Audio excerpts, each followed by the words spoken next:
Ora viva, boa tarde, seja bem-vindo a mais uma edição do Debate Internacional e aqui onde nós olhamos aquilo que acontece fora de portas e que de forma direta ou indireta acaba afetando as nossas vidas. E hoje não fugimos da regra, estamos aqui para mais uma edição para este primeiro mês do ano 2023 e é tempo sim de olharmos aquilo que acontece e que é importante para nós. Começo saudando já o Saia. Bem-vindo ao novo ano, bem-vindo ao programa também. Obrigado, boa tarde Jackson, boa tarde colegas, boa tarde nossos telespectadores que todos os sábados ficam atentos para poder acompanhar a dinâmica do sistema internacional. Muito obrigado.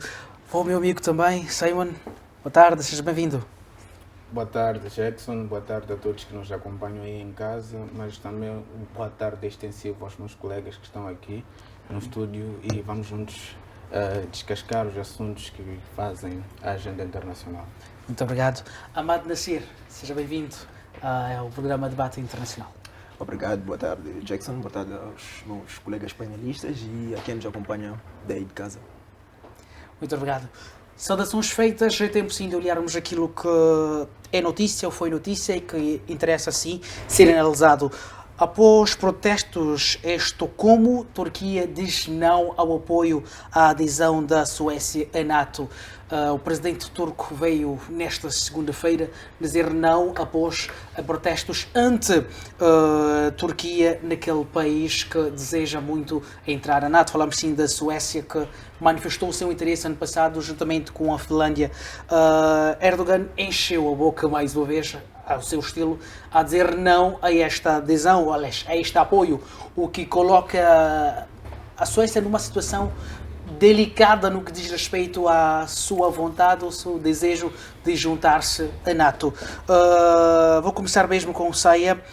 Que análise faz desta ação que, meio que antes mesmo desta greve, ano passado, já tínhamos discursos do género da parte do presidente da Turquia e desta vez, após estes protestos, vem dizer não ao apoio de verdade? Bom, primeiro é importante entendermos que as relações internacionais funcionam na base de interesses. Sim. E cada Estado luta de uma forma incansável para preservar os seus interesses. Porque podemos encontrar o interesse primário, o interesse secundário. O interesse primário é aquele que não muda, por mais que entre um novo governo, aquele interesse não vai mudar. E o interesse secundário muda de acordo com a vontade do líder. Se formos a nos recordar, ano passado, na Cimeira de Madrid, neste caso a Turquia, tinha dado um passo a favor, neste caso, da aprovação, neste caso, da Suécia e Finlândia. Mas, entretanto, impôs lá algumas condições que, neste momento, a Suécia não está a honrar com aqueles compromissos. E é importante também dizer que a Turquia não é um Estado laico, funciona na base da lei islâmica. E agora, nas manifestações que ocorreram na Suécia, até queimaram o Alcorão à frente da embaixada da Turquia. Isso, na verdade, foi um grande insulto, uma grande humilhação para o povo turco. Razão pela qual o presidente turco apareceu com esse argumento, porque, na verdade, também existem alguns que supostamente cometeram crimes na Turquia, que a Turquia exige, neste caso, a extradição desses homens, mas a Suécia não está a cooperar positivamente. Portanto, estamos diante de um conflito não latente, mas um conflito que nos próximos dias ainda pode nos trazer alguns elementos. Muito bem. Durante esta semana, nestas manifestações que tiveram a acontecer em Estocolmo, tivemos até um boneco do estadista turco invertido a ser agredido. Ahmad, o que isto significa? Estamos a ter uma Suécia que deseja juntar-se à NATO. No entanto, é uma Suécia pacífica ao seu povo para manifestar-se contra esta Turquia que praticamente é o veto maior da sua adesão à NATO. Pois. Ligando à contextualização do que sucedeu no ano passado com a Conferência de Madrid e agora está a suceder com a vontade da Suécia em aderir à NATO, dois elementos podem ser importantes mencionar para nós percebermos o que está a acontecer. Primeiro é que para que um Estado seja admitido como membro da NATO, o processo de votação inclui o consenso. Isso é, todos os membros da NATO devem aprovar, devem estar de acordo com a entrada deste novo membro. E se a Turquia se recusar em demonstrar seu apoio formal à entrada da Suécia para a NATO, isso significa que a Suécia não pode entrar para a NATO. Então, essa é a importância da Turquia para uma eventual entrada da Suécia para a NATO. Esse seria o primeiro ponto. Agora, falou do boneco e da manifestação que existe dentro da Suécia. Isso nos remete ao próprio funcionamento do Estado sueco. Porque vai perceber que um dos líderes da Suécia, provavelmente o primeiro-ministro, teria dito que, embora condene aquelas ações, a queima do Alcorão e por aí em diante, e a manifestação face ao boneco que mencionou, ele reconhece e defende igualmente a liberdade de expressão dos cidadãos suecos. Então, a Suécia está nesse dilema entre liberdade de expressão dos seus cidadãos, que vai ser manifestada por esses atos que, de alguma forma, são contrários ao respeito da diversidade cultural, religiosa a nível internacional, mas também a sua vontade de aderir à NATO. Então, esses dois elementos começam a nos fazer perceber qual é o contexto de forças entre esses dois países. Muito bem. Simone, eu vou lhe apresentar desta forma. Temos aqui um desrespeito não só, diria assim, não só à Turquia como um país ou como uma nação, mas também surge também o desrespeito ao Islã. Porque nos seus dizeres o presidente turco chegou a dizer que aqueles que permitem blasfemar em frente à embaixada e desonrar o Islã em particular não são dignos de aderir à NATO. Pelo menos em linhas gerais são mais ou menos estas palavras que Erdogan nos apresentou. O que isto está a significar neste momento? Estamos numa situação de estamos ofendidos, não voltamos atrás, ou ainda algum deslumbre de alguma coisa que pode vir a mudar? Bom, primeiro é interessante fazer uma leitura a partir deste prisma religioso. Um dos países que é atacado neste processo é a própria Turquia, que guarda a sua religiosidade em castidade. E, por outro lado, temos um país onde a pluralidade religiosa tem um lugar ou tem um espaço privilegiado, onde as liberdades fundamentais do indivíduo são respeitadas. Não que na Turquia não sejam, mas são os regimes como eles funcionam. Mas o mais importante nisso, para poder perceber, é que a castidade que se guarda, a religiosidade, tem grande impacto quando se faz essa análise, na medida em que quem abusa do principal livro de crença, do ponto de vista, tem um sentido dogmático, na medida em que as pessoas creem muito naquilo que são os preceitos religiosos que o Alcorão transmite, e naturalmente a posição do presidente Erdogan não é surpreendente, na medida em que os interesses que fazem com que os atores internacionais possam desenvolver ou possam acarinhar uma com as outras deve imperar acima. Então, a Turquia não ganha muito ao apoiar a Suécia, na medida em que a própria Suécia já não respeita aquilo que são os interesses ou as liberdades fundamentais que os turcos prezam. Muito bem. Tem um outro ponto que gostava de apresentar aqui. Temos a situação dos povos curdos na Suécia que temem sim a volta, assim, a deportação para a Turquia. E sabemos nós que voltar para a Turquia para esta minoria significaria também uma opressão de veras pesada numa época em que aparecem esses discursos ou acontecem as ações.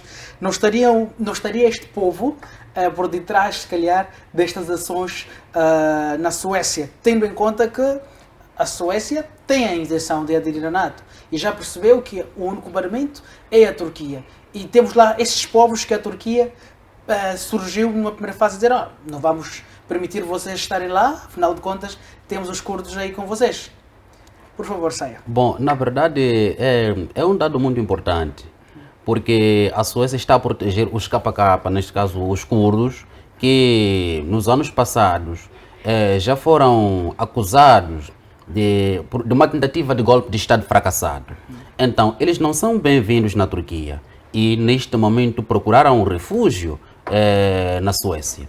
Bom, há um outro dado muito importante, porque neste momento existe uma ansiedade da parte da Suécia fazer parte, neste caso da NATO, mas como a Turquia tem direito a veto, naturalmente, se a Suécia não satisfazer as pretensões, neste caso da Turquia, a Turquia não vai abrir mão para isso. Então tem que haver uma negociação que vai consistir na satisfação das ambas partes. Muito bem. Amado, vou na mesma senda apresentar os curdos mais uma vez no meio deste conflito. Recordar que este povo teme voltar à Turquia. Já sabemos o que é que se espera, o que é que eles esperam lá. No entanto, temos uma NATO também que anseia, como dizia aqui o Ceia, que anseia muito, deseja muito juntar-se à NATO. Ok. Em que campo nós estamos? Bem, essa questão é extremamente interessante porque permite de novo ligar a questão dos interesses que estava a mencionar o Ceia. Porque os Estados, nas suas relações com os outros Estados, defendem seus interesses. E o primeiro e principal interesse de cada Estado é garantir a integridade territorial, que isso vai se acoplar à estabilidade do próprio Estado. E para a Turquia é necessário silenciar a voz dos curdos para que possa garantir a estabilidade. É claro que isso pode ser problematizado no sentido de que pode ser uma pretensão do líder e não do Estado, mas é difícil, a linha é tênue entre o que o governo, o líder quer e o que o Estado quer, porque quem manifesta o interesse do Estado é o governo, é o líder. Então, o interesse da Turquia em fazer com que os curdos que estão na Suécia voltem para a Turquia é para poder controlá-los e, eventualmente, silenciar, para fazer com que os curdos que estão na Turquia e que pretendem ter um Estado autônomo, porque, se lembrar, os curdos são um povo sem Estado.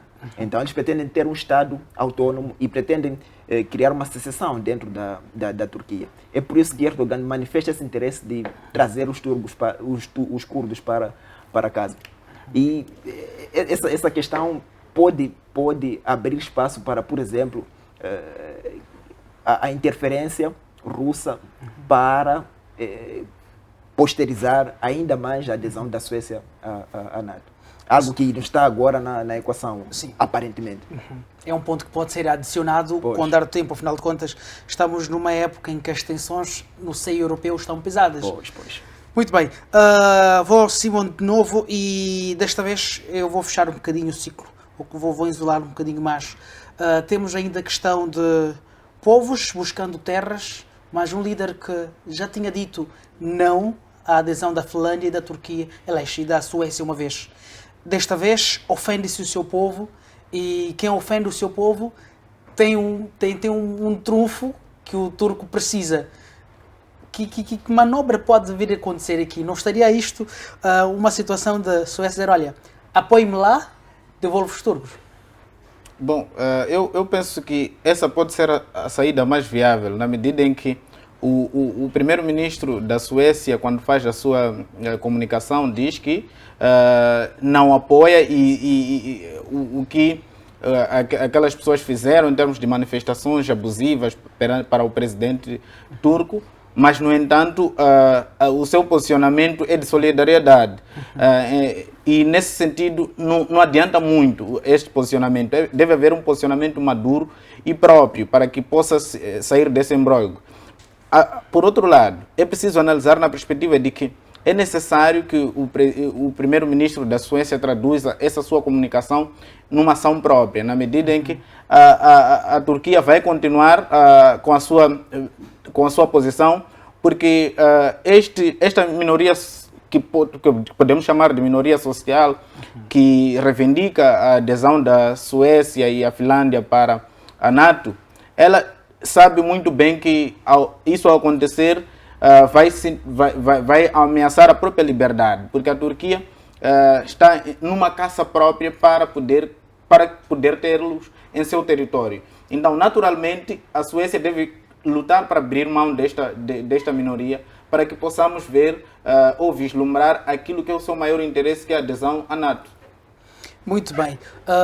Este é um daqueles assuntos que nós podíamos ainda estar a degustar, mas tem um outro ainda de grande interesse que mexe com a Europa, que é a questão dos Leopard 2, em que a Alemanha permitiu esta semana, isso mesmo, o Conselho de Ministros de Defesa, na quarta-feira, de dar um sim ao aval para o envio deste material à Ucrânia. E também permitiram dar um espaço para que os outros países aliados também apoiem a Ucrânia com mais armamento. Dois tanques Leopard 2, acho que essa é a pronúncia certa, 2 vão à Alemanha numa semana em que o chanceler alemão já tinha parecido a ser receoso em relação a este assunto. No entanto, o Conselho de Ministros aprovou um outro assunto. Saia, vou contigo neste ponto. A Alemanha já está com relações de veras complicadas com a Rússia, mesmo sabendo que em grande parte ainda depende da própria Rússia. O que é que isto significa? Tendo em conta também que é aprovado, mas o chanceler alemão não está muito confiante neste ponto. Bom, acho que é muito importante voltarmos um pouco para a história. Se nos recordarmos, a Alemanha quase tinha ganho a Segunda Guerra Mundial. Mas quando entrou já no território, na altura, a União das Repúblicas Socialistas Soviéticas, na verdade não conseguiram, saíram de lá em debandada. Então isso na verdade ainda pesa muito na consciência dos alemães. E durante muito tempo houve um debate aceso se poderiam ajudar a Ucrânia ou fornecer à Ucrânia, neste caso, armamento. E levaram tanto tempo que acabaram chegando à conclusão de que tinham que o fazer.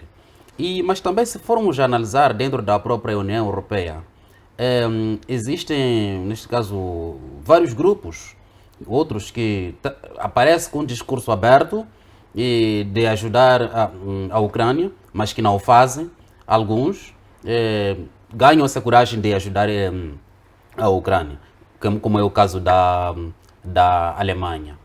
Bom, eu penso que há uma vontade enorme de tentar fragilizar a Rússia, porque se formos a olhar também aquela situação da Ucrânia, que a Rússia chama de operação especial, outros chamam de guerra, que na verdade, se formos nos conceitos, acaba sendo uma guerra, porque estamos a falar de uma luta armada e sangrenta entre grupos organizados. Temos as forças russas e temos as forças ucranianas. E aquela guerra, na verdade, no sentido da coisa, não é a Rússia e a Ucrânia como tal que estão a combater, porque, na verdade, aparenta ser uma guerra por procuração, porque sabemos que a Rússia é o único Estado a nível do sistema internacional que consegue fazer balance of power. Portanto, se a Ucrânia não tivesse ajuda que está a ter agora, com certeza a Rússia já teria concretizado os seus objetivos. É verdade, tem vindo a ajudar, neste caso a NATO, estou a falar da NATO mesmo todo, que já está lá presente. É verdade que não pode trazer um discurso mais aberto de que está a ajudar, então sempre vai parecer cada país a ajudar da sua maneira, mas que no sentido da coisa é a própria NATO que está a ajudar lá. Porque como a Ucrânia ainda não é membro, não ratificaram, não é membro da NATO, eles não podem ir lá fazer uma intervenção, porque também sabem quais são as potencialidades da Rússia. Muito bem.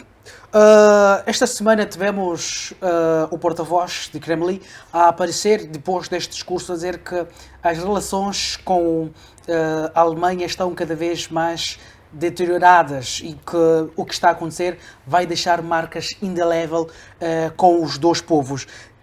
Recordar também que já na semana passada a Alemanha, aliás, o ministro da Energia, não sei se é assim que se diz, alemão, apareceu a dizer que já não precisam de energias russas.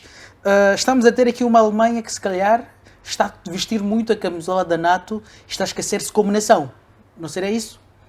É uma questão difícil, porque há uma interconexão entre esses dois aspectos, entre ser nação e ser membro da NATO. Porque vou relacionar isso que disse com os posicionamentos de Donald Trump antes de sair da presidência norte-americana, que era de fazer com que houvesse mais ação dos países europeus na estrutura da NATO, porque ele sentia que os Estados Unidos faziam mais do que os outros. Então, o que eu percebo em termos morais, é de que a Alemanha está querendo transmitir a ideia de que nós estamos convosco para a Ucrânia. Mas eu tenho receio de que o envio dos tanques de guerra possam ser um elemento que vai determinar o curso dos acontecimentos no campo de batalha. Tanto é que o Tolstói, um dos altos representantes da Duma, o parlamento, podemos assim dizer, a Assembleia Russa, depois do anúncio do envio dos tanques, ele disse que o sofrimento vai aumentar. É como se dissesse que, ok, enviaram os tanques e as consequências serão drásticas para os ucranianos. Porque, na verdade, esse esforço que existe por parte dos países ocidentais acaba prejudicando mais os ucranianos do que a própria Rússia. Porque o povo russo, e se quisermos por extensão soviético, é habituado a sofrimento em guerras. Se for a contabilizar os mortos na Segunda Guerra Mundial, os mortos na outra invasão, no período napoleônico, em 1815, há de perceber que houve uma grande quantidade de russos que morreu. Tanto é que, depois dessas guerras, houve uma decadência do gráfico populacional representativo dos homens na Rússia. Então, a Rússia está habituada, se quisermos usar essa expressão, a perder muitos homens nas guerras para poder ganhar. Isso, mas estamos a falar de uma Rússia que não mede esforços quando se trata de tomar a linha da frente. Pois. Agora, eu vou agora olhar para o Simon e vou-lhe apresentar este cenário. Zelensky também aparece a dizer que há muito esperava este armamento, chegou, é bem-vindo. Mas eu vou olhar um pouco para o lado da Rússia. A Rússia vai perdendo praticamente todos os prováveis aliados da NATO que poderia ter. Um deles é a própria Alemanha, que durante muito tempo trazia discursos contra este conflito. Tivemos até como fala a senhora van der Leyen, que ela pode estar a responder para a Europa, mas é alemã, que dizia muitas coisas, mas a própria nação alemã estava receosa em tomar partidos quanto a este conflito. E agora temos este comportamento exagerado, não sei se esta é a palavra certa, a colocar da Alemanha em ajudar, em prestar os seus serviços à Ucrânia. Recordar que não faz muito tempo que a ministra da Defesa pediu demissão na Alemanha. Por favor. Bom, longe de qualquer justiça cognitiva, diríamos que este assunto do envio desse armamento de grande dimensão, em termos de ganho, penso que está muito longe de alcançar. Primeiro, temos que fazer a análise a partir da perspectiva do horizonte temporal. Este armamento só terá impactos ou vai produzir possíveis impactos daqui a alguns meses, porque primeiro é preciso treinar o pessoal ucraniano que vai manusear, mas depois é preciso experimentar esse material bélico. Por outro lado, gostaria de recordar que Vladimir Putin já mostrou o seu posicionamento sobre o envio deste armamento. Ele dizendo que isto não vai alterar muita coisa, porque quero acreditar que a Rússia, quando entrou nesta guerra, já sabia que poderia também haver este apoio por parte dos países ocidentais, principalmente da Alemanha ou dos Estados Unidos, por razões óbvias. A Alemanha depende muito também da Ucrânia. Mas, por outro lado, eu preciso perceber que a Ucrânia, todo o apoio é bem-vindo, na medida em que o apoio da Alemanha vai, mais do que devolver a esperança, é um apoio revestido de um significado simbólico próprio, na medida em que vai fazer com que as pessoas, ou os ucranianos, voltem a sonhar com a devida liberdade da sua nação. Então, aqui estamos no meio de um conjunto de incertezas, mas que os países ocidentais poderiam voltar a refletir muito bem, porque a Rússia, naturalmente, penso que esteja muito bem preparada. Não obstante ao apoio que os Estados Unidos também já demonstraram que vão enviar outro tipo de armamento chamado M1 Abrams, que também vai apoiar a luta ucraniana. mas volta a ser chamado também o horizonte temporal neste tipo de análise, porque os Estados Unidos vai enviar este armamento, mas que não existe capital humano suficiente na Ucrânia para poder manusear. Então, é um horizonte temporal próprio e durante este tempo o que vai acontecer? Então, a Rússia vai continuar as suas investidas, enquanto isso vai dar tempo também à Rússia para possa continuar a se preparar. Em suma, estamos a olhar para o cenário em que o Ocidente vai enviando mais material para a Ucrânia. No entanto, quanto mais material chega, menos homens a Ucrânia tem para saber operar o mesmo material. Naturalmente, porque, até porque a Ucrânia não é um país tradicional em guerras, como a Rússia e como os outros. Então, naturalmente, não há essa capacidade para poder manusear este tipo de armas, porque também nem produz, nem tem na sua casa. Então, sendo assim, é um desafio para a própria Ucrânia, mas que, como disse anteriormente, devolve o sentido da esperança e fé para que a Ucrânia volte a recuperar aquilo que é o seu território. Muito bem. Ceia, estamos praticamente a pouco mais de 28, ou um mês mesmo, do aniversário deste conflito que arrancou a 24 de fevereiro do ano passado. Em linhas gerais, temos visto mais ucranianos a perder a vida, mesmo com que a imprensa ocidental, assim podemos frisar, mostrando triunfos por parte da Ucrânia. Sente-se que quanto mais este conflito dura, mais vai sucumbindo ou mais desaparece aquele país. No entanto, o discurso do seu presidente não muda. O que isto pode vir a significar para um país que está de veras destruído e alguns parceiros já pensam, até os países que foram recolhendo refugiados, neste caso, já pensam em devolver este povo para lutar pelo próprio país? Há um dado muito importante. O Volodymyr Zelensky, quando da invasão da Rússia à Ucrânia, demonstrou uma certa posição de defender a sua pátria. Bom, isso é bom, todo líder tem que defender a sua pátria. Mas eu penso que antes do início da guerra, ele deveria ter aceitado, neste caso, conversar com Vladimir Putin.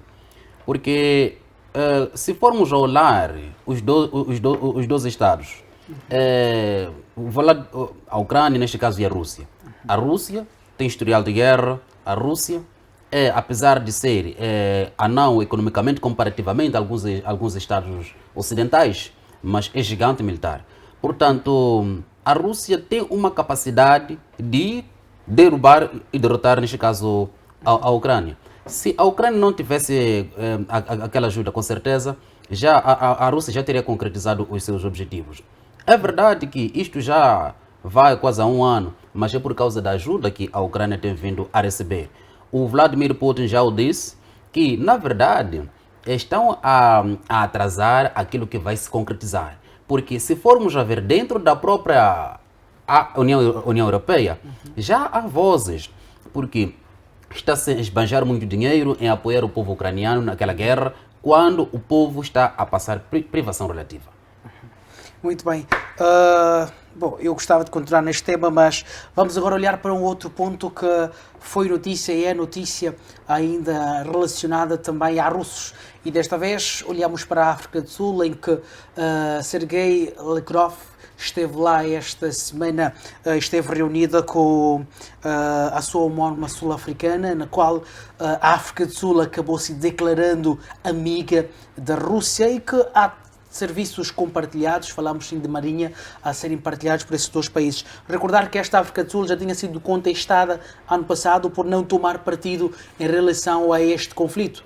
A África do Sul foi um dos países que também não condenou a Rússia, ficou, como se diz na gíria, em cima do muro e hoje aparece, praticamente há dias do aniversário deste conflito, a mostrar vontade de trabalhar com a Rússia. Amado, eu vou consigo. Este conflito, aliás, este pronunciamento da África do Sul hoje e este posicionamento até da Ministra dos Negócios Estrangeiros sul-africana, dizer, olha, ninguém apareceu a criticar, aliás, todo mundo apareceu a criticar, mas ninguém se importou com realmente os interesses da própria Rússia.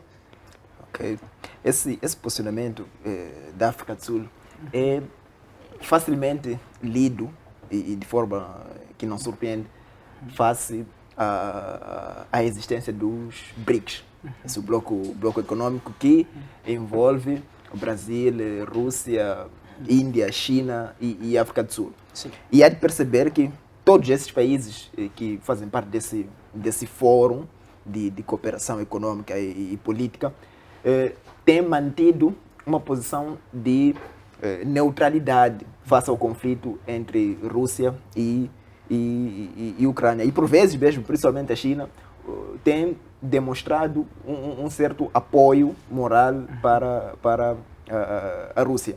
Então, essa visita de Lavrov, na verdade, busca consolidar a opinião que já existe a nível internacional de que os BRICS estão relativamente alinhados à Rússia. E isso manifesta mais uma vez o que alguns estudiosos já começam a perceber como marcos de transição da ordem internacional. Porque nós estamos a vir de uma ordem internacional unipolar, depois do fim da Guerra Fria, que foi a ordem bipolar, que era dominada pelos Estados Unidos da América e seus aliados. Mas, com o tempo, e talvez podemos começar com o ataque às Torres Gêmeas, depois a crise financeira de 2008, depois Crimeia em 2014, e agora a guerra russo-ucraniana, vem demonstrando que estamos de forma fragmentada, estamos a caminhar para uma transição de ordem internacional. E quem faz parte dessa transição é os BRICS, que vão se tornar, eventualmente, se a transição se efetivar, no novo polo de poder a nível internacional. Estaríamos numa situação em que a África do Sul está a fazer o que algumas nações como o Mali, o Marrocos já fizeram, manifestando o interesse de juntar-se aos BRICS e também não fechando as portas à Rússia. Pois, porque se os Estados são movidos por interesses, os Estados fazem cálculos de custo-benefício de suas ações. E dentro desses cálculos de custo-benefício de suas ações, muitas das vezes os Estados vão desenhando cenários a curto, médio e longo prazo, em termos positivos, negativos, moderados. E para a África do Sul pode ser interessante perceber, ok, daqui a 5, 10, 15 anos, como é que estará a ordem mundial? E de que lado eu quero estar? Então é com base nisso que vai tomar as decisões certas. Nelndili Pandor, não sei se esta é a pronúncia certa, esta é a Ministra dos Negócios Estrangeiros da África do Sul, esta que também exigiu a soberania do seu país na escolha e na tomada de decisões em que país quer se filiar e que pode criar também relações. Este discurso aparece em resposta às críticas que a África do Sul sofreu ano passado por conta do seu posicionamento quanto a este conflito. Simone, eu lhe apresento este cenário. A África do Sul, ou este discurso apresentado pela Ministra dos Negócios Estrangeiros, já mostra exatamente que a África do Sul quer se posicionar, já toma uma posição neste conflito que pode-se até dizer que é russo-ucraniano, mas já se faz perceber também que é russo-nato. Bom, primeiro, em termos de neutralidade, sempre avançamos aqui que a neutralidade não era axiológica, do ponto de vista de racionalidade, não se tratava de nada endógeno, porque havia interesse claro. Não tomar opinião não quer dizer que não haja opinião. Aliás, não mostrar a opinião não quer dizer que não haja opinião. Por uma razão óbvia, hoje fica claro que a presença e os interesses que foram publicamente expostos vão confirmar aquilo que já havia sido avançado por alguns estudiosos e alguns curiosos por conta desse conflito que está a acontecer. Mas, por outro lado, é preciso entender outros aspectos por volta disso. Quer dizer, a África do Sul vai fazer uma simulação daqui a um mês, provavelmente, se eu não estiver em engano, de armamento chinês e russo, no sentido marinho. Sim. Para mostrar o seu poderio. Aliás, eu seria mais contundente dizendo que é para mostrar o poderio russo, na verdade, para a comunidade internacional. Mas, por outro lado, eu gostaria de me posicionar também no argumento que o colega estava a avançar aqui. Este interesse que a África do Sul tem hoje, ou o interesse que os BRICS estão a tentar mostrar, não só é um posicionamento para a legitimação daquilo que é a posição da África do Sul no conflito russo-ucraniano, mas é um posicionamento que demonstra claramente que o xadrez vai mudar, na medida em que a hegemonia norte-americana pode perder muita força a partir deste conflito que hoje assistimos, porque a China pode não ter mostrado de forma mais clarividente possível que está com a Rússia, mas ela está com os interesses dos BRICS, e isso é notável. E por outro lado, muitas nações no mundo já mostram esse posicionamento de neutralidade, mas que não é propriamente uma neutralidade própria, é uma neutralidade de cautela. E é essa neutralidade que vai nos conduzir que a Ucrânia vai perder esta guerra, mas não é só a Ucrânia. Os Estados Unidos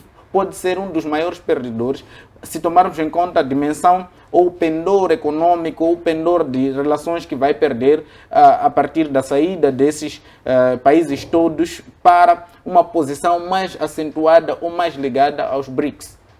Muito bem. Está acerada a conversa. Vamos agora, ainda dentro do mesmo assunto, mas quero abri-lo um bocadinho mais. Esta semana ficou esclarecido, sim, que haverá uma colaboração entre a Marinha Sul-Africana, a Marinha Chinesa e também a Russa, na defesa da Ministra.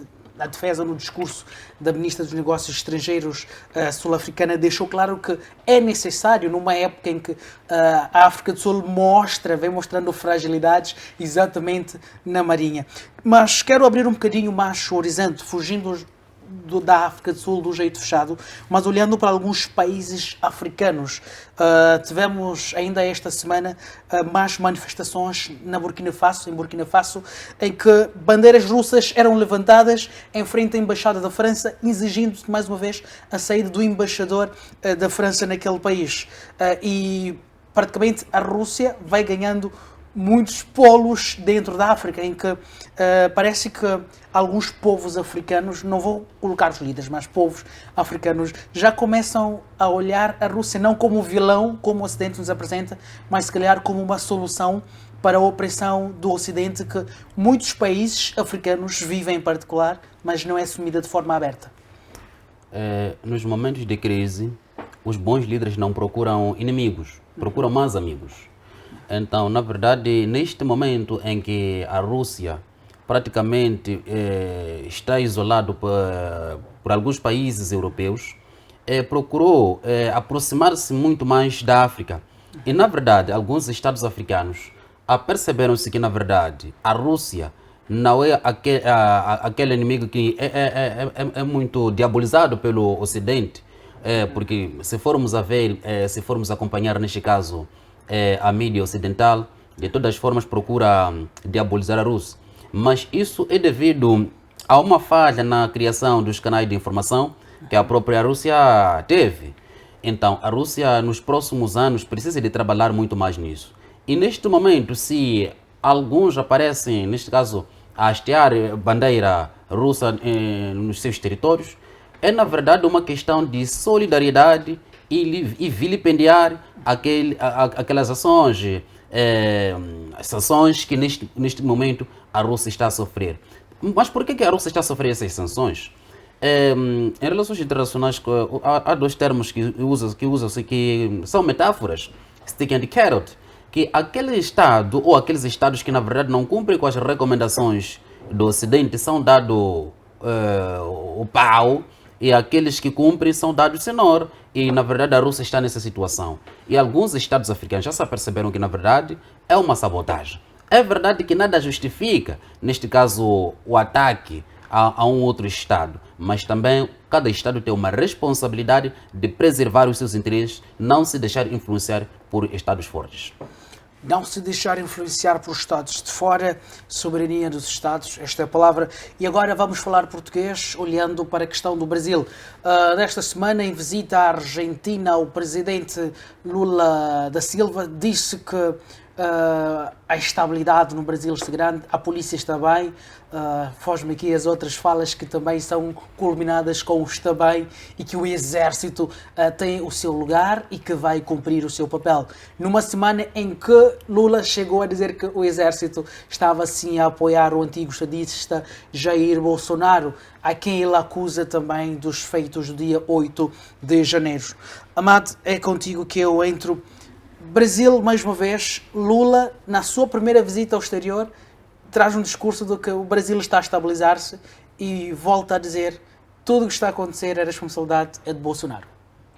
Bem, esse é um discurso que talvez seja um bocado incaracterístico de Lula, porque a perspectiva que se tem sobre Lula é de ser um líder responsável, e esse discurso demonstra um bocado aquilo que se chama de fuga para frente, encontrar culpados para os problemas que nós enfrentamos, sem querer tirar a culpa que carrega o anterior presidente Bolsonaro.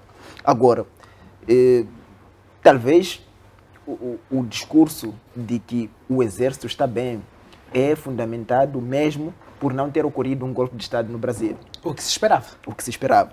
Então, o fato disso não ter acontecido manifesta essa institucionalidade e essa republicanidade do exército brasileiro.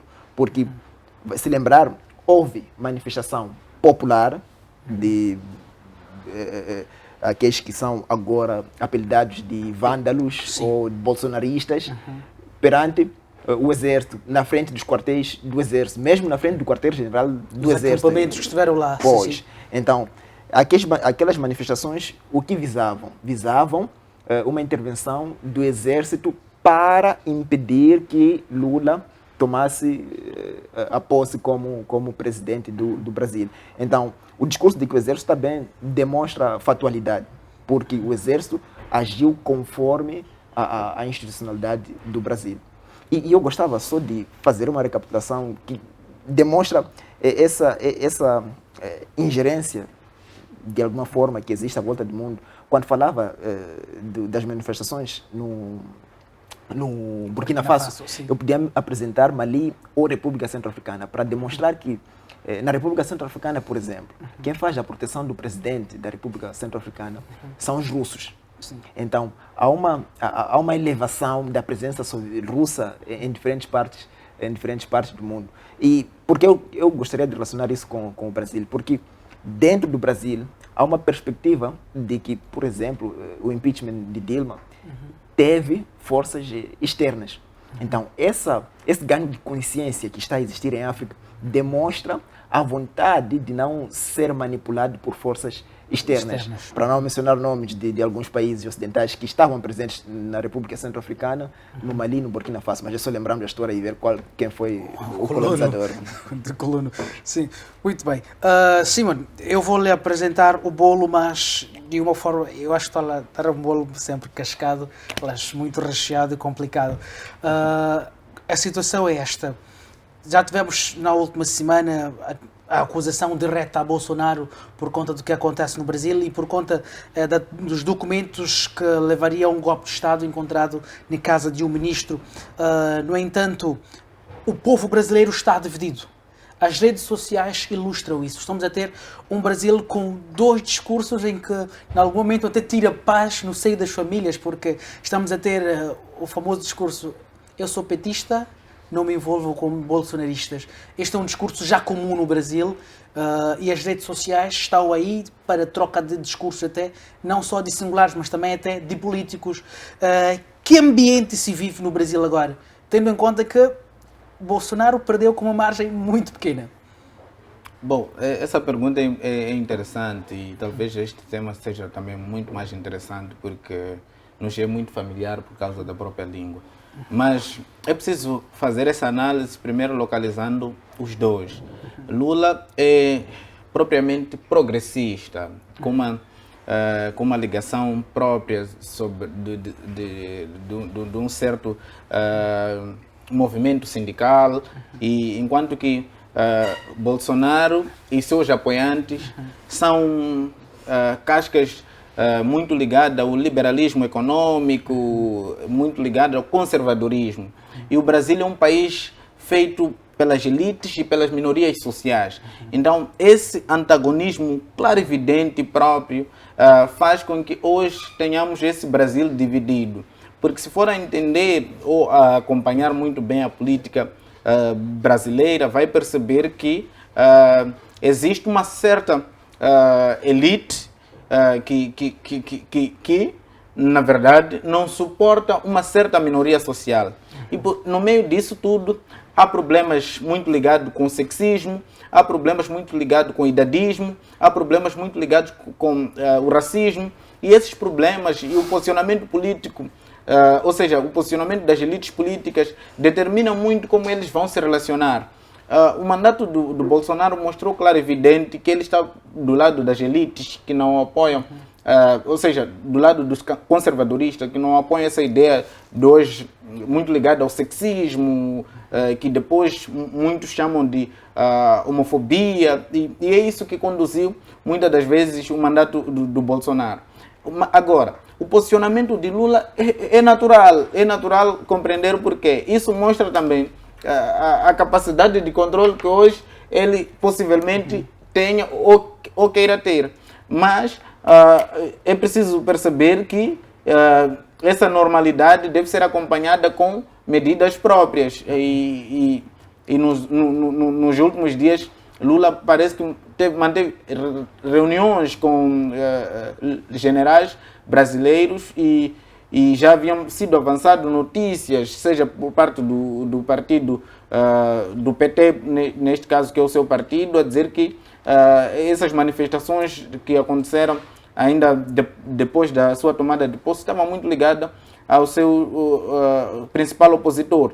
Então, aqui é normal que estejamos neste meio, por causa da própria natureza política que há no Brasil, por haver essas duas seitas muito fortes e um outro sentido que é muito importante. A ideia da racionalidade no Brasil é clara, na medida em que as pessoas têm muita liberdade de pensar. Não sei se é por causa das redes sociais que nós temos essa facilidade em poder ler esses fenômenos, mas é preciso entender na perspectiva de que a volatilidade da informação no Brasil é mais rápida que em outros quadrantes, e o interesse político também é maior no Brasil que nos outros quadrantes do mundo. Muito bem. O tempo já é nos escasso, mas antes disso gostava de apresentar isto em linhas gerais.